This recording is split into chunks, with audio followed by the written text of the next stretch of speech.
जैसे मैं एयरपोर्ट से उतरा तो वहां पेपर में देखा, बड़े बड़े ऐड आए हुए थे कि कलकत्ता में दुबई प्रॉपर्टी मेला लगा हुआ है। तो जो मेरी व्यवस्था में थे, मैंने उनसे पूछा, हमने कहा कलकत्ता में दुबई प्रॉपर्टी मेला, अब ये क्या कलकत्ता वाले दुबई में फ्लैट खरीदेंगे? बोले हां, और इसीलिए मेला लगा हुआ है। मैंने कहा मैं थोड़ी देर चलना चाहता हूं उस मेले में। मैं गया, मास्क लगा के रखा, हमने कहा कहीं कोई पहचान न ले। तो फट से आ गए जहां मेला लगा हुआ था, पूरा एक अच्छा खासा एक, हाँ जी क्या है, कैसे है। तो मैंने कहा ये बताओ, ये मैं दुबई में क्यों लूं, ऐसा क्या है, भारत में ऐसा क्या नहीं है और दुबई में ऐसा क्या है, डिफरेंस मुझे बताओ, तो मैं दुबई में फ्लैट क्यों खरीदूं। 15 दिन पुरानी बात बता रहा हूं। बोले साहब जो समस्या भारत में है उसमें से 90% समस्या दुबई में नहीं है। हमने कहा मतलब? बोले यहां क्राइम है, दुबई में क्राइम नहीं है। यहां पावर कट होती है, वहां नहीं होती है। यहां आप रात को शॉपिंग नहीं कर सकते, वहां आप रात को 2 बजे शॉपिंग कर सकते हैं। वहां घूसखोरी नहीं है, कमीशनखोरी नहीं है, जमाखोरी नहीं है, मिलावटखोरी नहीं है, कालाबाजारी नहीं है, नशा तस्करी नहीं है, मानव तस्करी नहीं है, अपराध नहीं है। हमने कहा धर्मांतरण, क्योंकि हिंदू तो 15% है। बोले साहब भूल जाओ। मैंने कहा ये रोहिंग्या बांग्लादेशी। बोले साहब मजाल है, हमारे यहां फांसी होती है। हमने कहा और? बोले सड़क के किनारे कोई अवैध निर्माण नहीं मिलेगा, यहां आपको देख लीजिए, आपको पूरे भरा हुआ है। ट्रैफिक वाले बिल्कुल ठीक है, रोड रेज भूल जाइए, कभी होगा ही नहीं। बोले आप भी सुरक्षित रहेंगे, आपके बच्चे भी सुरक्षित रहेंगे। और दुख इस बात, मॉरल ऑफ द स्टोरी बताना चाहता हूं, कम से कम 200 लोगों ने, जिनको कलकत्ता में डर लगता है, बाद में मैंने पता किया कि कितने फ्लैट बुक हुए, 200 लोगों ने फ्लैट बुक किए। आप सोचिए जरा, यहां हम 80% होके भी अनसेफ फील करते हैं और वहां 15% होके भी सेफ फील करते हैं। अंतर क्या है? आखिर भारत और दुबई में अंतर क्या है? अंतर बहुत छोटा सा है। मेरे साथ बोलिए, धर्म की अधर्म का प्राणियों में विश्व का। वहां धर्म की जय करने वाले बहुत कम हैं, लेकिन अधर्म का नाश करने के लिए कानून बहुत कठोर है।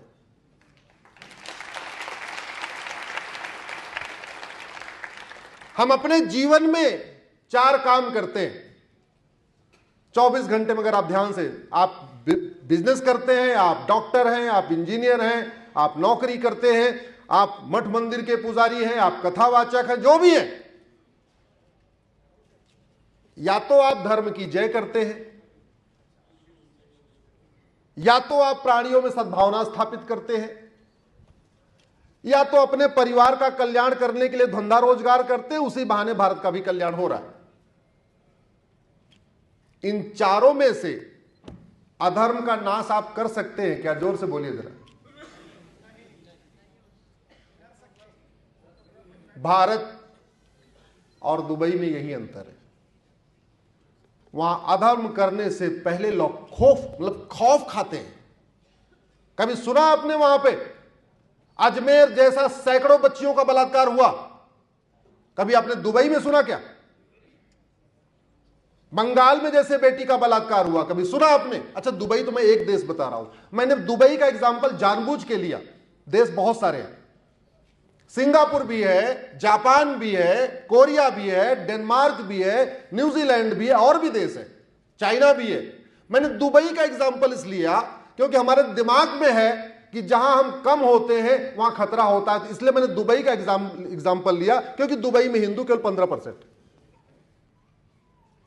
भारत में जहां हिंदू 50% होते हैं वहां से पलायन करना शुरू हो जाता है, और वहां 15% हैं, इसके बावजूद हम फ्लैट खरीद रहे।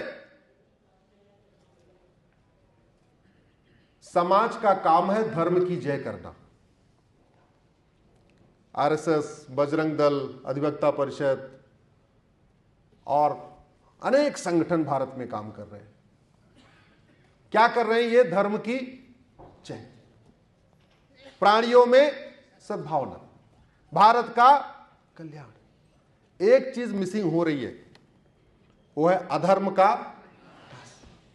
और एक चीज याद रखिएगा, धर्म की जय करने से अधर्म का नाश नहीं होगा, अधर्म का नाश करने से धर्म की जय होगी।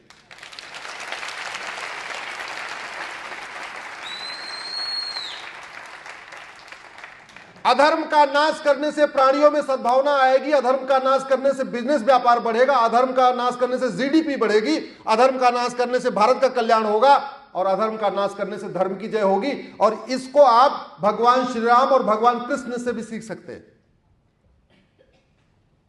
भगवान श्री राम ने वनवास लिया, हमारे कथावाचक उसका एक पहलू बताते हैं।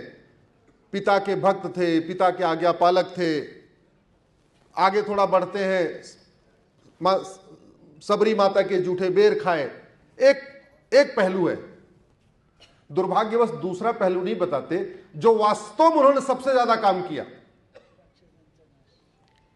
अयोध्या से निकले, प्रयाग पहुंचे, भारद्वाज ऋषि जी के आश्रम में रुके, गंगा जी क्रॉस किया, जैसे चित्रकूट की तरफ बढ़े, उस चित्रकूट से लेके रामेश्वरम तक या लंका तक उन्होंने धर्म की जय किया था कि अधर्म का नाश किया था? जोर से बोलिए जरा। अधर्म का नाश किया था।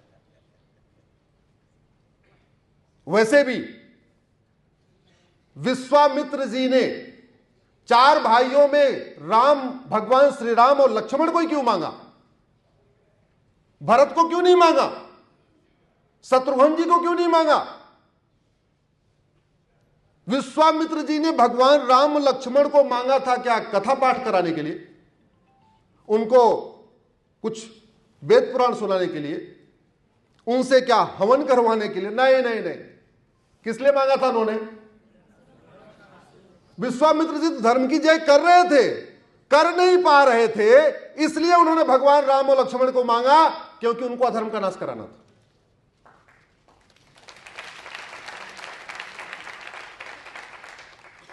अधर्म का नाश किए बिना धर्म की जय नहीं होगी। इसलिए बाकी जो 3 है, धर्म की जय, प्राणियों में सद्भावना, विश्व का कल्याण, भारत का कल्याण, वो आप सब लोग कर रहे हैं। हमने उसका एक ही रास्ता चुना हुआ है, एक ही उसकी लिंक हमने लिया है, अधर्म का नाश। और अधर्म का नाश, चूंकि भारत एक डेमोक्रेटिक देश है, भारत में रूल ऑफ लॉ है, मैं भारत के प्रत्येक कानून को दुनिया का सर्वोत्तम कानून बनाना चाहता हूं। मैं भारत की पुलिस व्यवस्था को दुनिया की सर्वोत्तम पुलिस व्यवस्था बनाना चाहता हूं। मैं भारत के जुडिशियल सिस्टम को दुनिया का सर्वोत्तम जुडिशियल सिस्टम बनाना चाहता हूं। मैं भारत के एडमिनिस्ट्रेटिव सिस्टम को दुनिया का सर्वोत्तम एडमिनिस्ट्रेटिव सिस्टम बनाना चाहता हूं। मैं भारत में जस्टिस विद इन ईयर की लड़ाई लड़ रहा हूं कि 1 साल के अंदर मुकदमों का फैसला हो, डिस्ट्रिक्ट कोर्ट में भी 1 साल में हो, हाई कोर्ट में भी 1 साल में हो, सुप्रीम कोर्ट में भी 1 साल में हो। और यह संभव है, यह होता था। भारत में तो पहले जस्टिस विद इन आवर होता था। बहुत कॉम्प्लिकेटेड केस होता था तो जस्टिस विद इन डे होता था, 1 दिन में फैसला होता था। एक्स्ट्रा कोई ऐसा केस आ गया तो जस्टिस विद इन वीक होता था। और बहुत rarest of the rare case होते थे जिसका मुकदमा 1 महीने चलता था, जस्टिस विद इन मंथ होता था। आप उठा के देख लीजिए, हमारे वैदिक काल में कोई मुकदमा 1 महीने नहीं चला। जस्टिस विद इन मंथ भी बहुत रेयर मुकदमे आए हैं। हाँ, सारे के सारे मुकदमे justice within hour, justice within day, justice within week होते थे। दुर्भाग्य देखिए, आज हम जस्टिस विद इन ईयर की बात करते हैं तो बहुत सारे लोगों को विश्वास नहीं होता कि हो सकता है कि नहीं हो सकता। हो सकता है, दुनिया के कई देशों में हो सकता है। और जब तक भारत में जस्टिस विद इन ईयर नहीं होगा, तब तक अधर्म का नाश नहीं होगा। और जब तक अधर्म का नाश नहीं होगा तब तक धर्म की जय नहीं होगी। तब तक लोग भारत में दुबई का प्रॉपर्टी मेला लगेगा और लोग भारत छोड़ के दुबई में जाके बसते रहेंगे।